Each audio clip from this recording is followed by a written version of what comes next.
Bonjour à tous, je vous souhaite une très très belle année. J'espère qu'elle sera remplie de riches expériences et réussites. Je prends quelques minutes pour répondre à un certain nombre de questions qui me sont parvenues par mail. Je remercie très particulièrement Jean-Marie pour ces questions très intéressantes. Alors, on attaque directement. Première question, comment créer un quadrillage en spline? Alors très simplement, on ne crée pas de quadrillage en spline. Si je reviens sur l'outil quadrillage, on va automatiquement remarquer ici que, attendez, je reviens en arrière, voilà, quadrillage, que les fonctions de dessin au niveau du quadrillage sont très limitées. On a la ligne droite, la courbe à 3 points, courbe avec un centre, le choix d'un segment existant et le segment multiple. On fait un tout petit exemple. Je prends la ligne droite, ben, forcément, ça me dessine un quadrillage droit. Très simple.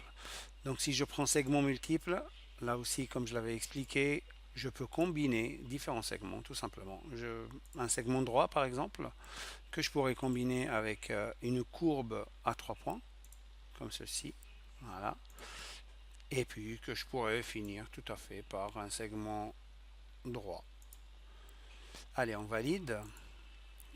Et on se rend compte qu'on a ici un quadrillage qui a suivi la forme des trois segments qu'on a choisi. Donc, pour répondre à la question, on ne peut pas faire de quadrillage basé sur une courbe spline. Voilà. On poursuit.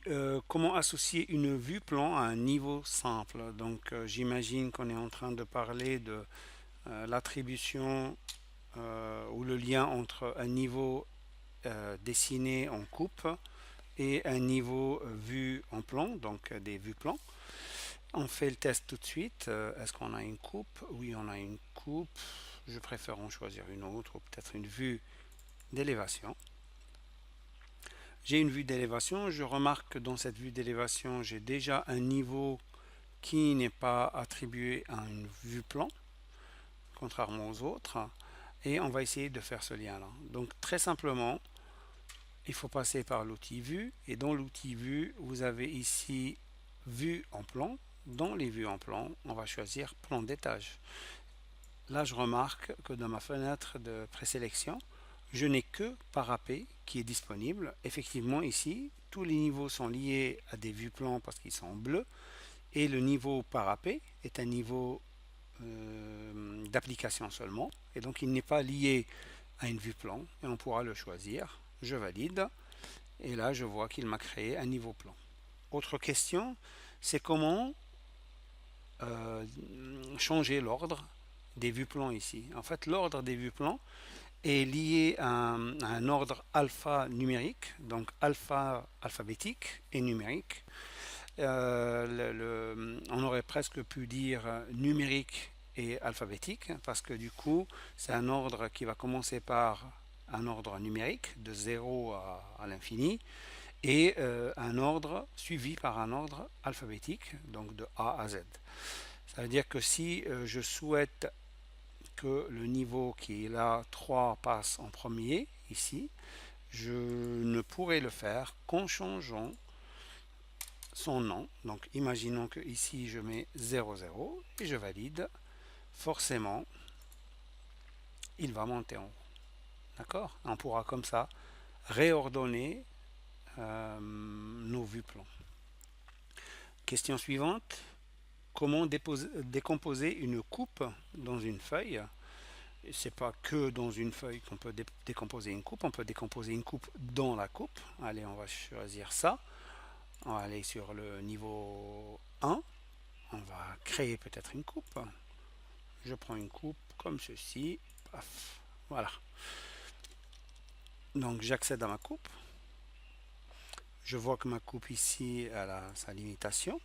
Et que si je prends cet encadrement, cette limitation de coupe, vous avez ces petits zigzags ici et ici, ainsi que là et là, qui peuvent vous aider à décomposer votre coupe. Donc en cliquant simplement dessus, je vois qu'il y a une décomposition. Pour rappel, si vous choisissez une décomposition verticale, l'horizontale disparaît. D'accord? Puis après, vous avez la possibilité, bien sûr, de modifier les limitations de cette décomposition, voire plus, c'est-à-dire de les déplacer pour les regrouper.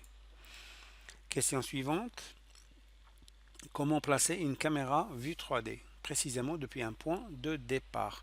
Alors ça, on n'a pas étudié, hein, donc il n'y aura pas dans l'évaluation, mais on va quand même en parler, parce que c'est assez facile. Donc il suffit d'aller sur les points de vue, puisqu'on parle de caméra, et dans les points de vue, on pourrait aller sur vue 3D ici et choisir caméra, positionner une caméra. Par exemple, essayons de voir l'entrée du bâtiment. Donc je pose l'observateur et je spécifie la cible, je valide.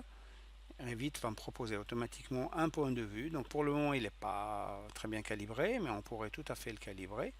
Donc imaginons que ici, j'agrandis mon point de vue. Et puis à l'intérieur de ce point de vue, je peux tout à fait aller voilà, bouger ma caméra. Il faut savoir que réellement la caméra, elle bouge même en 2D. D'accord? Voilà. J'arrête ici cette vidéo. Je vais, dans quelques temps, je vous lancerai une autre vidéo complémentaire pour répondre à un certain nombre de questions autres que celles que j'ai répondues jusqu'à maintenant. Je vous remercie pour votre attention. J'espère vous voir très vite en grande forme. Encore une fois, bonne fête et à tout bientôt.